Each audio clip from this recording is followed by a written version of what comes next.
One of the first sessions today is a double treat. We will be discussing, as Kamini said, Anchal Malhotra's Book of Everlasting Things and Book 2 Hyderabad Trilogy, Book 2 of the Partition Trilogy, Hyderabad by Manreet Sodhi Someshwar. Anchal is an accomplished historian, a writer, and a co-founder of the Museum of Material Memory. And this initiative is very close to my heart because it's an innovative digital repository and traces the rich tapestry of family histories and social ethnography through a collection of heirlooms, collectibles, and antiques from the Indian subcontinent. She has made significant contributions to the exploration of 1947 partition and the associated themes. Her book, Remnants of Partition, not only clinched the prestigious Council for Museum Anthropology Book Award in 2022, but was also shortlisted for several other distinguished prizes, including the Sahitya Akademi Yuva Puraskar, British Academy Book Prize, Hindu Lit for Life Nonfiction Prize, Kamla Devi Chattopadhyay NIF Book Prize, and others. Her second book, In the Language of Remembering, earned recognition as one of History Today's best books of the year, and we are lucky to have her for the Book of Everlasting Things, which marks her debut novel and is being lauded by NPR as one of their books of the year. So welcome, very, very warm welcome. Sorry about the initial hitch. Now turning to Manreet Sodhi Someshwar. She's a best-selling author of 9 compelling books, and including an award-winning Radiance of a Thousand Suns and the critically acclaimed The Long Walk Home. She's hailed as a star of the literary horizon by the venerable Khushwant Singh and endorsed by the literary luminary Gulzar for her 2 books. Her latest creation is a historical novel set in 1948, primarily in Hyderabad, and represents the second installment of Ms. Someshwar's Partition Trilogy. In her own words, Ms. Someshwar has described her Partition Trilogy as representing the culmination of a 2-decade quest to research and write about a cataclysm often relegated to the margins of our collective memories. Yet its resonance with our times remains profound, she says. Lahore, the first book of the Partition Trilogy, was set months leading up to the independence, and then it's followed by Hyderabad, Book 2, which uncovers the forgotten tale of how one of the largest princely states in India became a part of India. It didn't happen on August 15, 1947. In fact, it happened a year later. It's a pulse-pounding narrative in which the Nizam of Hyderabad, haunted by a dire prophecy, maneuvers for freedom amongst escalating violence, palace intrigues, armed struggle, raging communist rebellion that threatened both a newly independent India and the princely state itself. We are thrilled to have her here today. Thank you so much for coming. Her third book, by the way, Kashmir, which is part 3 of the trilogy, is being released, I hear, and you must come back for next year. I'm looking forward to that one too. And in this exciting session, we have the privilege of having Kamini Dandapani as our multi-talented moderator. I call her a reformed corporate executive. She is a writer, an accomplished Carnatic singer, a Bharatanatyam dancer, and a trained Western classical pianist, and a very, very dear friend. Over a decade ago, she embarked on a remarkable journey by starting her blog, Tales of South India, which led to her writing a book last year, Raja Raja Chola, King of Kings. It has received amazing reviews, and if you are a history buff, it's a must read for you. And thank you so much, Kamini, for coming. It's awesome to have you. And last thing before I go, following the talk, Ms. Malhotra and Ms. Someshwar will be signing books. It's right outside to the right in the lobby. And with that, with a little bit of a curmudgeon start, I give it back to you, Kamini.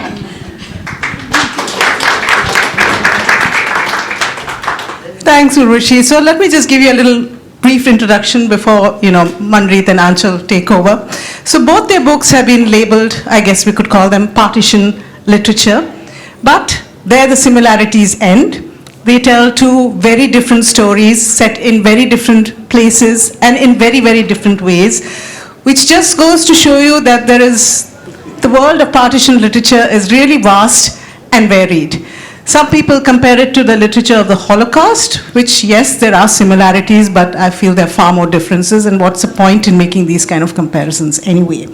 So from the earliest partition literature by people like Manto, Khushwant Singh, Yashpal, Amrita Pritam, who actually endured or witnessed the horrors of partition. You then moved on later to partition literature by what you could call, I guess, the children of partition. You had Bapsi Sidhwa, Salman Rushdie.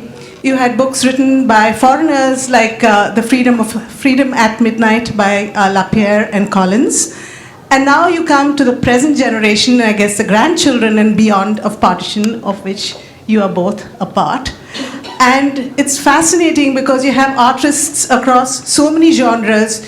You have movies, you have paintings, you have plays, you have poetry. We even have a rapper here in New York who raps about the generational trauma he faces. Raheem's, yes, as a partition, I guess, in his heritage. 76 years may have gone by, but it is still very much a living subject that affects people both at the very personal, intimate family level and at the broad geopolitical level. There's so many stories, all of which need to be heard, all of which need to be told. People might think, oh, they're all saying the same thing, why do we need more? And nothing could be further from the truth, because that kind of thinking leads to bigotry, small-mindedness, othering, which leads to a whole host of other problems. It brings to mind the words of the Nigerian writer Chimamanda Ngozi Adichie, who warned us of the dangers of a single story. The truth is that there were multiple realities happening simultaneously during partition, and we have no right to decide what is valid and what is not. We need to go beyond the statistics and numbers and tell the human stories of partition, and Manreet and Anchal, your books do that brilliantly. So let me just give you a very quick, I know Urvashi has already done it, synopsis of your books, just for people to have a context before we go on with our conversation. Manreet's book that we're discussing today is Hyderabad, book two of her partition trilogy. It's such a thrilling book. It reads like a thriller, actually. The roller coaster ride, the crazy events, the crazy cast of characters that went behind Hyderabad's accession to India in September 1948. And, you have so many events and things threaded through there. You have, of course, the big one of independence. And you have characters like the Nizam, you have Nehru, you have Vallabhbhai Patel, you have the communists, you have the peasants, you have the Razakars, the Hindu Mahasabha, so many of them, and you've put them together so well. And what I really liked is that you have a balanced perspective. There are heroes and villains on both sides, which is how it really is. And you also have such a human understanding of what the difficult decisions that Nehru and Patel had to do against really, really difficult circumstances. So that was an eye-opener for me. And Anchal's book is very, very different. Book of everlasting things. It travels back and forth in time and place from before the First World War to the present. A lot of it set in Lahore, Paris, and many other places. At the core is a story between a Hindu perfume maker and a Muslim calligrapher and their doomed love story that shattered along with the nation that shattered and that led to all sorts of events, You evoke Lahore so beautifully, and it's like a masterclass in the art of perfume making, which I found fascinating. And it's a haunting book. I couldn't put it down while reading it. Haunting and sad, but also a testament to the human will to survive and carry on, and the power of the most everlasting thing of all, love. So with that, I'll stop and ask a few questions of both of you. Why partition? Is there a personal connection or something beyond that chose you to choose this topic for partition? And also, individually, both of you, Anchal, your books, all your earlier books were all non-fiction. I believe this is your first fiction book, so why that? and what were the particular challenges you had to navigate in this new genre? And Manreet, your book has masses of research. It's just amazing how much you do, how much of research you've put into it. And did you ever think that you would be writing a book of fiction, non-fiction, or was it a fiction book all along in your mind? Thank you, Kamini. So to answer your first question, I think I'm an accidental writer. I trained as an engineer, went to management school, and I came to writing very late in life. All my training was in PowerPoint presentations. But the reason I became a writer is my hometown, which is a small town on the border between India and Pakistan. It's called Firozpur. And when I was growing up, I had so many stories of partition around me in the neighborhood because Firozpur was a Muslim majority town. So by the laws of India's partition, it should have gone to Pakistan, but it didn't. So when you look at the map, you will see that Radcliffe draws a squiggle around Firozpur and then proceeds northeasterly direction. And there's been much speculation as to why that happened. I won't go into it. But as a result of that, I grew up with stories of partition every day. However, none of those stories were there in my textbooks or in my history books. And as a child, you kind of ignore those things. There is physics and maths to be dealt with. Also, my adolescence coincided with what is known as the period of Sikh militancy. It's a 15-year period, and suffice to say that I was so keen to get rid of my messy town that, as I said, I went to engineering and management and then had a corporate career in Bombay for almost a decade before we moved to Singapore. And Singapore was a contrast to India. It's anodyne, orderly, so removed from the chaos of India that I was taking a sabbatical, and I realized that there were these memories that were surfacing. You could almost say the mustard fields of Firozpur were colliding with, those ordered lanes of Singapore, and I couldn't understand why. So I thought, I have time, maybe I'll write a short story and sort of get it over with. But the short story led to more stories, and to me realizing that I didn't understand what had happened. So I was writing a short story about the militancy, and then I went to the library, which is where you go for answers before the age of Google, so to say. And I realized that it kept taking me back to 47 as a pivotal point. And then all those stories that I'd heard, the silences of the women when the child steps into the room and they stop talking. I had become a mother, and all of them started to make sense. And then I embarked on what I would say is an entirely foolish project in hindsight, but the short story became a long story, became a novel called The Long Walk Home, which got published in 2009. But I started my writing journey, really trying to understand partition, the stories, because the easiest way was to go back and start talking to my own family, and nobody was keen to talk. So that's entirely another process. But I've been talking to people and collecting my own sort of oral archive by talking to the people who had witnessed what happened. And I realized that the best way for me to tell the story was to bring those individual stories to the text, to the narrative. So just to give a context, during partition, the figures vary, but 12 to 15 million people moved, what we call the transfer of population, east and west. It is considered the largest migration in modern human history. 2 to 5 million people lost their lives. We're talking about that many individual stories. Where are they? So the attempt with my writing is to try and bring those stories to the page. At the same time, because in the last 10 years or so, history has been weaponized, I'm also very keen that I had to put the political figures who were taking the decisions in flesh and blood characters. So really the Partition trilogy has two threads. One is the Delhi thread, where my protagonists are Jawahar, Vallabh, and Dicky, as in Dicky Mountbatten. So these are sort of the hallowed, storied political figures whom we see on pedestals or framed photographs, and I actually wanted to have them as my characters. So I speak in the voice of Jawahar and Vallabh and Dicky.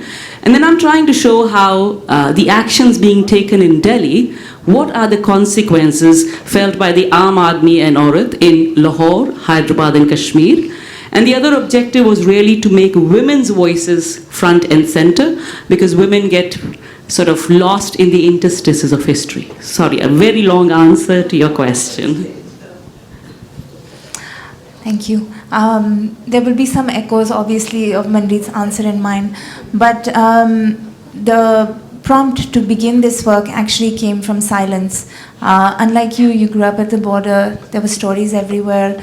My family, 4 of my grandparents came to Delhi after partition and stayed in refugee camps and chose to shroud their stories in silence. And there are many reasons why people do this, mostly because either they just had to move on with their lives or did not think that they need to burden future generations with their stories, or they didn't have the vocabulary actually to talk about what had happened, and neither had they reckoned with what they felt.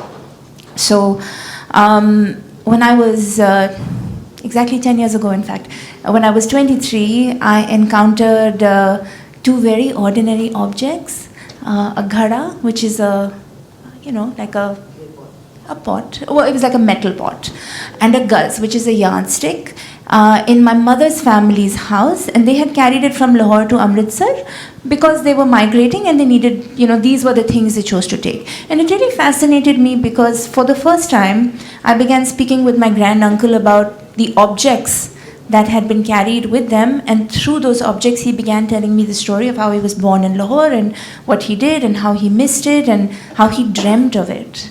Because for so many people to go back is very difficult in real time, but to dream about the homeland is far more easier. So as he began talking, I realized that there was so much that I didn't know. Firstly, there's just so much ignorance, and it's very easy for the young to forget. And mostly because let's speak just about India. India is moving with such a rapid pace into modernity that a lot of the past is being forgotten quite conveniently, and so young people not only don't know how to listen, but also don't take the time to ask questions. So I began asking these questions. What was this partition? And partition is unique that when you ask a question to your family, they almost always ask you a question back. Well, why do you want to know? But it's true. Many of you, actually, many people in this room I've interviewed for my nonfiction books, and that's been one of the, for me and for them as well, is like, well, I asked in my family, but they didn't want to talk about it, and they asked, well, what is it going to change when you know? And actually, it's not going to change anything. My grandfather used to say this a lot to me, well, what is it going to change if you know the border is still going to be there? Absolutely. But actually, it'll change everything. The understanding of your own history opens something inside you, and you realize really how complicated partition was.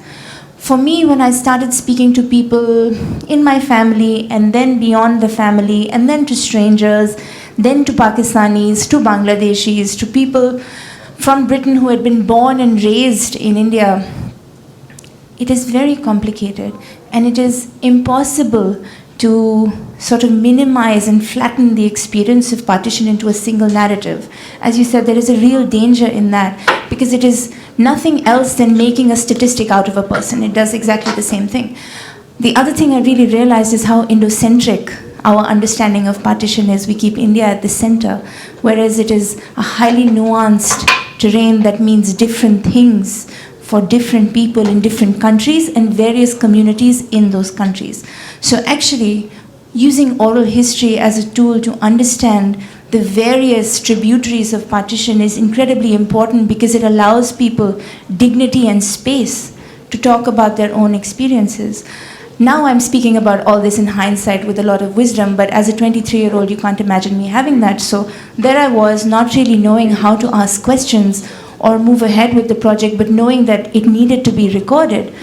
At the time, oral history, actually the first stories that came of partition were oral histories, the first people's stories, and those were in the 89 and 90 with Urvashi Butalia, Ritu Menon, Kamla Bhasin, going around and interviewing women who had become wards of the state or were abducted and returned. And those, as you can imagine, were harrowing stories. but they were the first human oral histories to come out of the landscape of partition. So the work that I did on objects or generational memory after that really stands on the shoulders of these incredible women that started these stories, and those projects came out of 1984. 1984 had happened in India, and Urvashi and Ritu Menon, they were volunteering in the camps in Delhi, and all of these people started talking about partition. They were echoing partition. As it, having lived through 84 now, they were echoing partition. So really, everything is connected in some way. Your question about why fiction. I spent 10 years writing non-fiction, interviewing people, and the one thing that you realize very quickly is, even though you may record a story and you may be the one to write it down, you have to respect the manner in which the story is being told, and you can't alter it in any way. It is a real privilege to sit with someone and listen to their story, specifically if that story has never been said before, which is the case many times.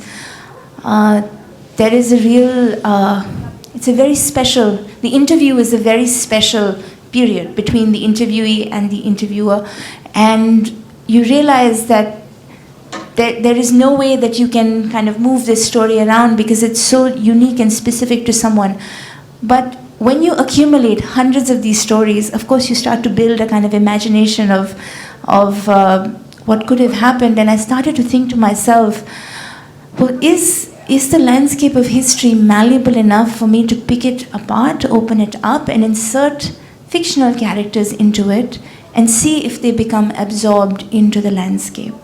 I chose to set my novel in Lahore because that's where two of my grandparents came from. It's a beautiful, magical city where I've had the chance to visit twice, which is such a privilege as an Indian. But it was a city that was incredibly syncretic. A city of education, a city of gardens, a city of neighbors that did very much live together. Your book starts, I remember. Actually, I blurbed Manreet's first book, which is just excellent. I recommend it to everybody. But, and your book brings it out so well that it was really the city of friendship as well.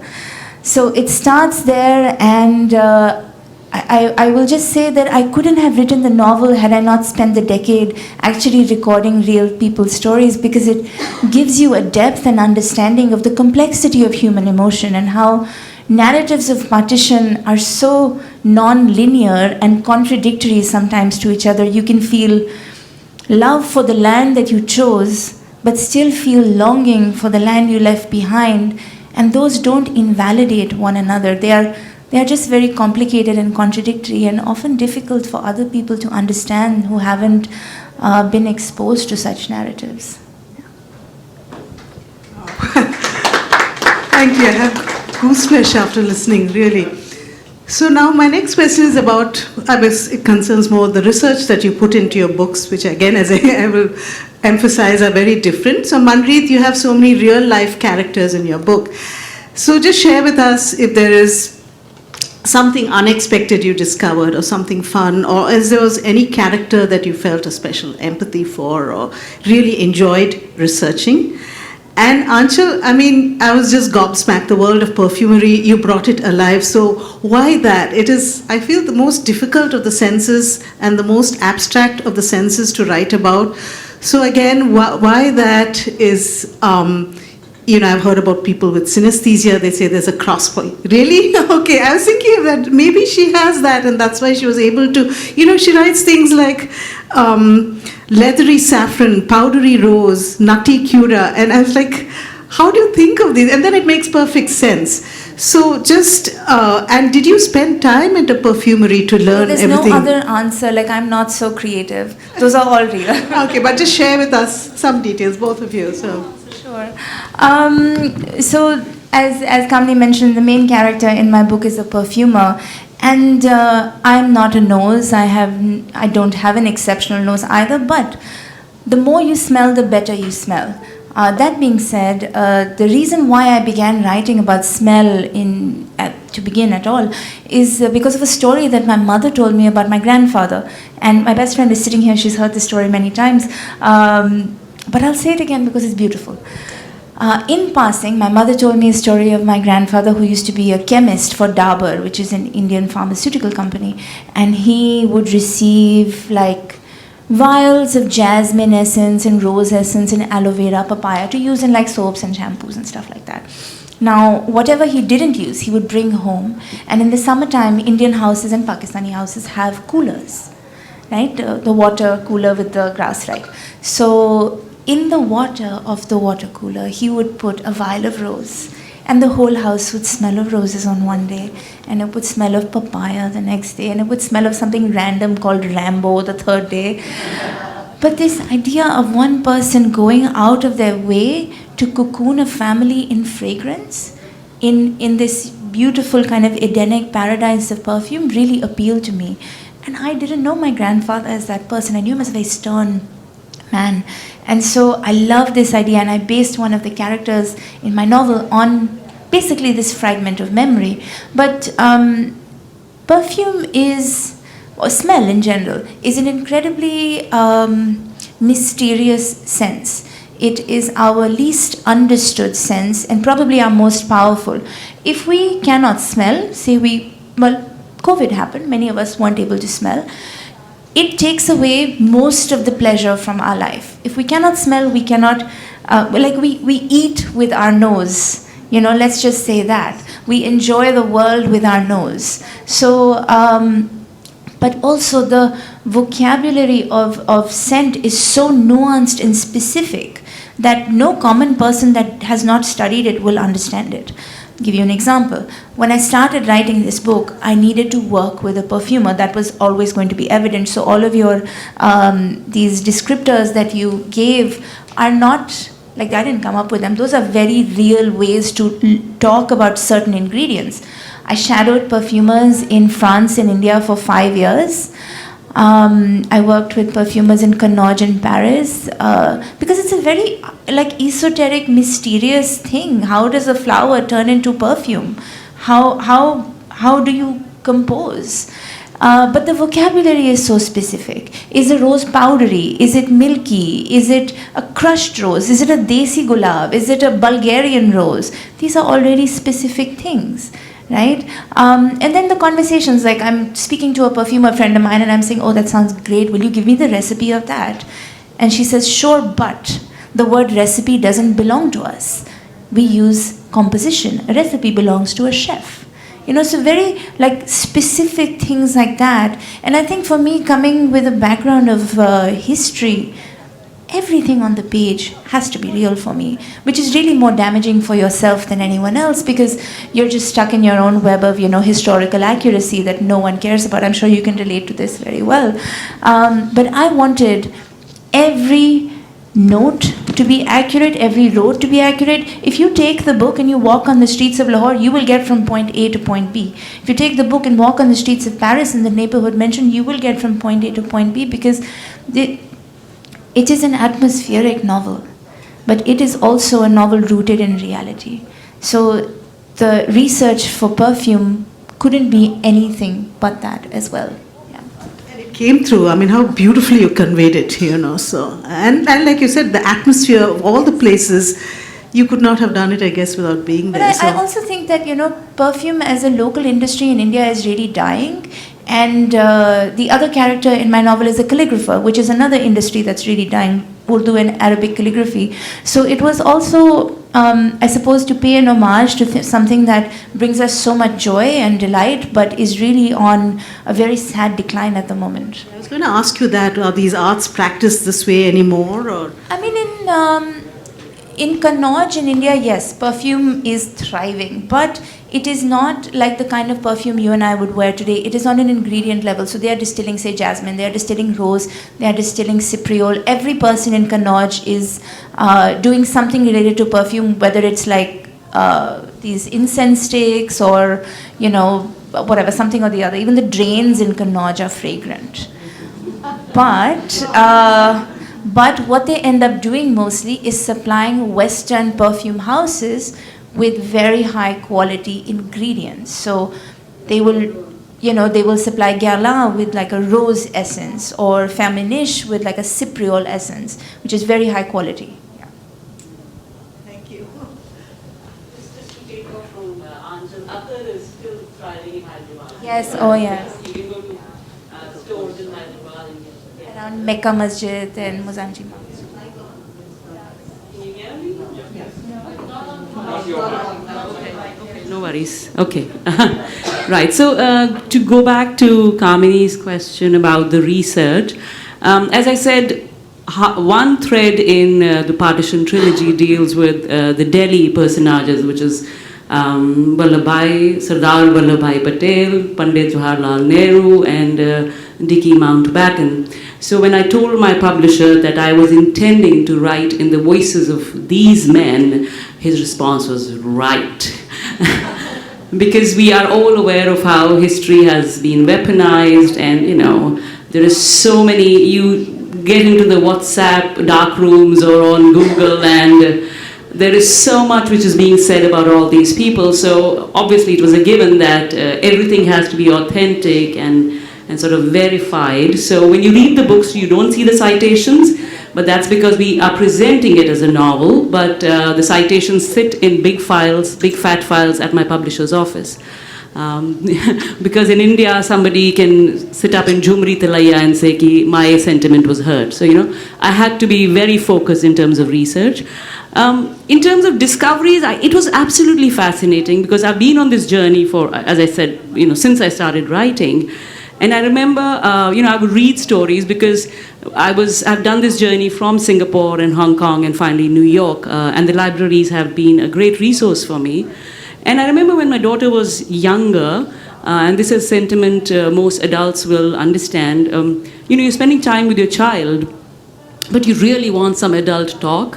And so what I would do was I would start telling her stories that I was reading. And because these were, in my mind, flesh and blood characters, there were these interesting stories. For instance, Jawaharlal Nehru spent almost a decade in jail, being jailed by the British, was a very keen observer of nature, the flora, fauna.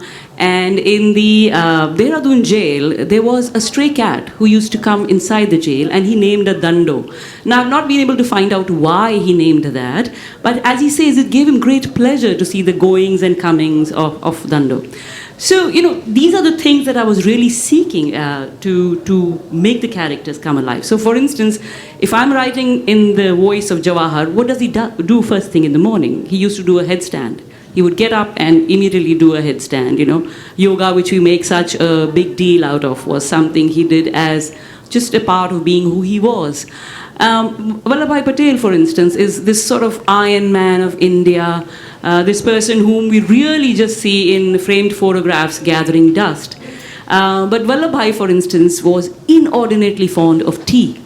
But his liver was weak because, again, all those incarcerations in jail had, and having to eat jawar roti, which was so hard that they used to soak it with water to be able to digest that.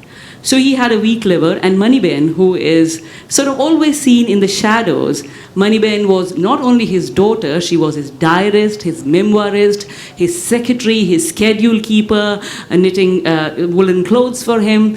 So Maniben used to actually keep account of how many teacups he could be allowed in a day. And I have that in the interactions where Jawaharlal Nehru visits and he wants tea, and so Vallabhai is looking at Mani and she says, no, you aren't getting tea today. These are things. But I was also trying to extricate the women whom we always see in the shadows. So Maniben is one, and I try to bring her forward. The other person who really fascinated me is Edwina Mountbatten. So we hear about her husband, who's obviously very illustrious and extremely handsome, and gaga. But Edwina was a force of nature. She was an heiress, a really wealthy heiress, a woman of remarkable skill and agility in getting things done. And during World War II, she actually worked with the Red Cross and with the ambulance service. So when she was in India as a vicereine, and later Dicky Mountbatten stayed on for 1 year as the first Governor General of India and as his wife, she did tremendous work with the refugee camps.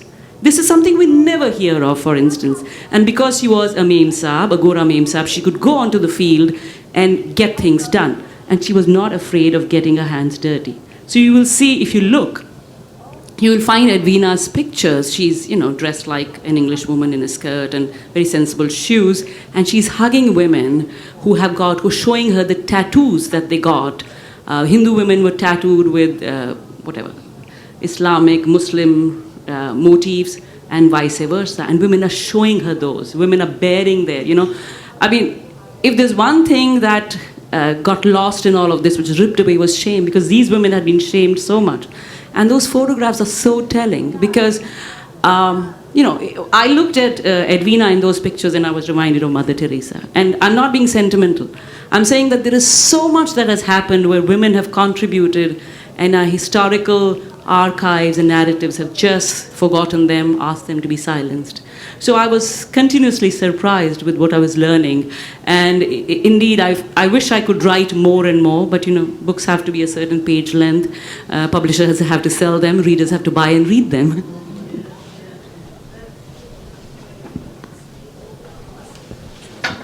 That's something I really liked in both your books, that you bring women, front and center, not as mere spectators or bystanders or shadows, as you said. So that, I think it's very important that you did that. So Manreet, this question is for you. Another thing that is very less known, like women's stories are not known, is that South India too was affected by partition. It's a kind of a myth that, the South escaped it. I'm from the deep South, I'm from Tamil Nadu, so where we did not have partition. And my mother, who was in Kerala at the time, tells me that on Independence Day they did a flag hoisting and they put columns on the street. It was celebratory. But Hyderabad is South India too. So, one of the most poignant sentences I read in your book was uttered by one of the communists, I think. He says, "We got what we wanted, but we lost what we had." You mentioned the Sundarlal report, which was considered so damaging that it was hidden away until recently. That gives you the figures of what happened in Hyderabad. Can you share some of that? Just a sense. I know it's not about numbers and statistics, but for people who don't know what the partition in Hyderabad was about, what were the numbers of people who came and went and who died? And just a painting for us of what happened there. So when I tell people that I have book 2 of the partition trilogy is Hyderabad, a question which is often asked is it Hyderabad in Sindh, Pakistan? So that is the amount of amnesia that we as Indians have about the princely state of Hyderabad, which, just for context, was the largest state in terms of the population. And the Nizam of Hyderabad was the wealthiest man in the world. He was featured on the cover of Time magazine, and his wealth was so enormous, he would be Bezos and Musk combined on steroids. He was that wealthy. So clearly, Hyderabad sat in the belly of India, as Vallabhbhai Patel used to say. And the idea, the other misconception a lot of people have is that they see the map of India as it exists today and assume that this is the map that the colonial British Empire left us. And we could not be further from the truth. The British had no interest in the territorial integrity of India. What they were leaving in India was the British-controlled India and princely states. And the princely states were a figure of 555. So before the British left on 15th August, it was up to the Indians, the interim government, where Vallabhbhai Patel was the Home Minister, to try and integrate these princely states into India. So you really had to get a letter of accession signed by them. And each state had the choice. They could accede to India, they could accede to Pakistan, they could choose to remain independent. So just to make it clear, about 250 to 300 of these princely states were in what is currently the state of Gujarat. So they were really principalities, but each one of them counted. And so if you were to drive down from Bombay to Ahmedabad today and the situation had remained as it was, you would need to do a visa stop to get your visa check maybe like 100 times. So it was an enormous task, and it was from May to August, literally within a period of 55 days, Vallabhbhai Patel, assisted by his very able secretary, VP Menon, State Secretary, managed to do this. However, on 15th August 1947, there were 3 princely states which were still to accede to India. One was the princely state of Junagadh, which got resolved very quickly, and I cover that in Hyderabad. The other was Hyderabad and then Kashmir. Now, Hyderabad's story we've completely forgotten. Kashmir is a story we think we know, but there is a huge amount of amnesia about both. So, as I said, that's what I was trying to look at. And the other thing is, I am married into a South Indian family. My husband is here, and he can vouch for that. One of the earliest things I was told was, "Nahi, there is no partition in the South. We don't recognize partition." And I was like, hello? But people don't recognize it. They've forgotten it. So Hyderabad is a case where it was the contrast to Kashmir. Hyderabad was Hindu majority, but ruled by a Muslim Nizam.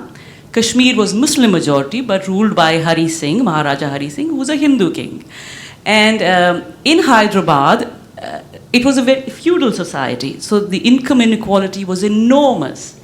There was also, we today look at India and think of communists in Bengal and Kerala, but the communist movement really started out of Hyderabad by the peasants, the Telangana peasant movement.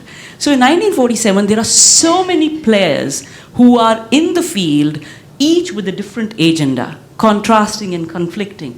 There is the Hindu Mahasabha, there is the Razakars, who are sort of the militant Muslim league equivalent in Hyderabad.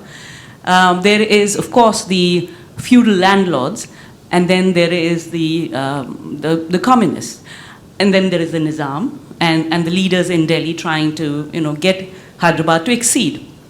At the same time, Jinnah is very keen for Hyderabad to accede to Pakistan because Jinnah has inherited a bankrupt state. Pakistan has no money to begin with. India is in fact loaning money or giving it its share of money, which Vallabhbhai is parsing out because he wants the attacks to stop. So in this very complex environment, there are these negotiations which are happening, and which is why you should read the book. But I'll come to the end and answer Kamini's question. We use the term called transfer of population. It is such an anodyne term. So 12 lakh people moved in and out of the princely state of Hyderabad. 7 lakh Muslims moved into the state seeking the Nizam's protection. 5 lakh, largely Hindus, moved out to escape the Razakars.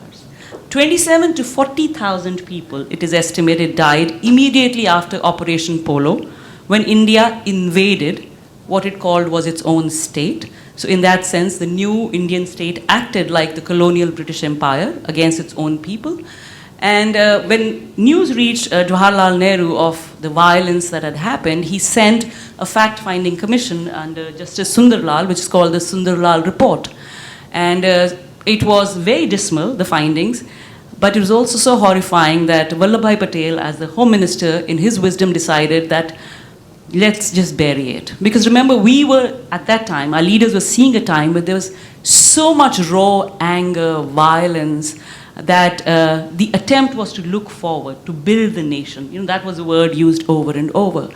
But that does not take away from the fact that brother turned against brother, violence happened, very much in a repeat of what we saw in Punjab. And to this day, this is something which we never talk about. It has been buried away. Nobody is aware that Hyderabad has its partition story. There was violence. But there are people, again, the generation which is passing away with fading memories, who have stories to tell. Thank you.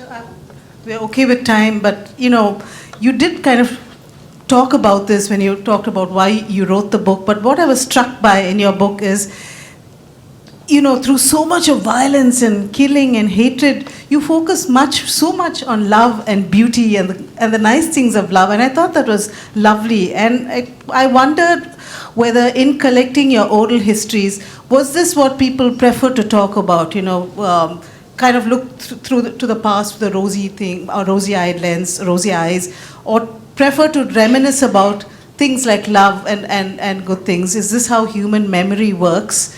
Or did you just want to, build a story of love and hope against all odds? I mean, it is a sad story, but you do feel a sense of hope at the end. Maybe the next generation has heard the stories of their grandparents, and maybe they will, move forward.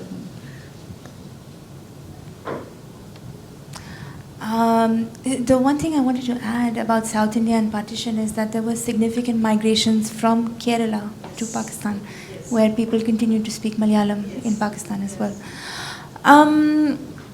no story of partition is devoid of violence. Violence will always be background, companion. That goes without saying. So no story you record, even if it's a story of love or friendship, will be without the mention and often descriptors of violence. But unfortunately, in the last 76 years, violence has been the majority of the landscape that we have chosen to focus on when we talk about partition. It's very easy to say us versus them, Hindu versus Muslim versus Sikh. These are the words that we use. The reality is far more complicated, actually. If you spend time sitting with someone who has lived through partition, they will obviously talk about what happened to their family and how awful it was and the violence they saw and witnessed and survived. But they will always also speak about other things. And those other things are often like sidelined. They are always, oh, let me tell you this little story. It's not really important, but let me just tell you. You know, my parents fell in love at a refugee camp. My father left his first girlfriend back in India. No, but this is normal, right? Like hundreds of stories I've heard of families being divided. Why is that not a more important theme when we speak about partition? It's so, can you imagine you not being able to see your sister anymore? Or what the violence of partition does to the passage of memory when it goes down the generations. Does it result in anger and bitterness? Does it result in empathy? Does it result in curiosity? Does it result in loneliness, loss, questioning? There are many ways for us to break the cycle of violence, but that does not mean that it's still not going to be a dominant feature in the memory of partition. The story of these two protagonists in my novel, Samir, who's a Hindu, and Firdaus, who's Muslim, is marred with violence on many levels because they lived in Lahore, which essentially was, ruined by the riots and the fires and the arson and all kinds of bloody murders throughout, not just in August, but starting through the summer as well. And yet, somehow, the manner in which they feel about each other, not that it remains untouched by the violence, but that is the dominant memory they choose to carry. And it's not unlike real stories.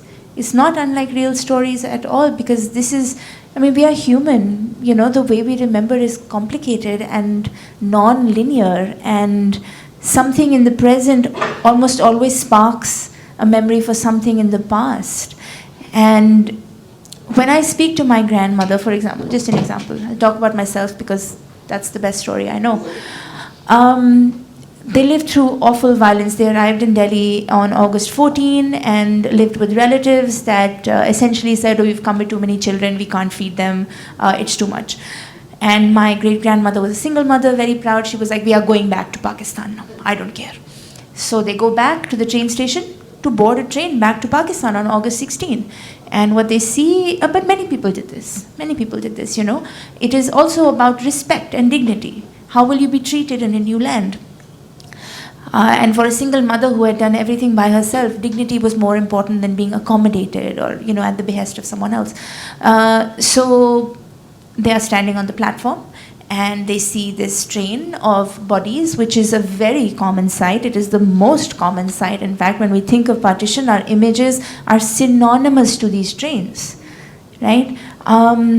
Bodies are cut up and blood and rivers, really. And yes, my grandmother tells me this story, but the dominant story she tells is that when we came to India, we were forced to start working. We were forced to start working in that sense. Partition, yes, very sad. Independence didn't really dawn on us at the moment, but we were forced to become financially independent. So as a 16-year-old girl, she had to start working. And she says that had it not happened, I would have not been working in what was then Pakistan. So this is the dominant memory. Another dominant memory is the fact that she met my grandfather in the refugee camp. And they fell in love and got married. My grandmother's sister also met her husband in the camp and got married. But these are like stories that we never hear. We never hear, right? And it's such a shame because these are the stories that really make us human. When I record stories on the Indian and Pakistani and Bangladeshi side, which are more complex, since 71 holds far more dominance than 47 on that side. But when I hear stories like that, they're just stories of human empathy and survival, with violence as a very prominent backdrop. So I had no interest in highlighting what is already such a known terrain. There's no need to flank the fires or fuel the fires of violence any further than they have already been done. But that does not mean that that terrain doesn't already exist. Because when you even hear the word partition, as a South Asian, you understand it. Even though you may not know it, you understand that it is something so terribly awful that my family lived through and survived. You understand, you feel it. It's like a feeling, an experience, a wound, an inheritance, everything at once. So you both mentioned how you want to tell the stories that have been sort of forgotten or not, people don't know what's going on. And there's a kind of a collective amnesia which South Asia suffers from because it's been pushed to the background and no one talks about it. But there's been enormous trauma and no one can deny it. Is it better, I don't even know whether the word better, is it appropriate to deal with trauma with amnesia or to work with something like never forget? Because how do we get rid of bigotry? Okay, this is a very profound question. I don't know if I have the way to answer it, but you said never forget and amnesia, and I think there is a vast swathe of grey in the middle.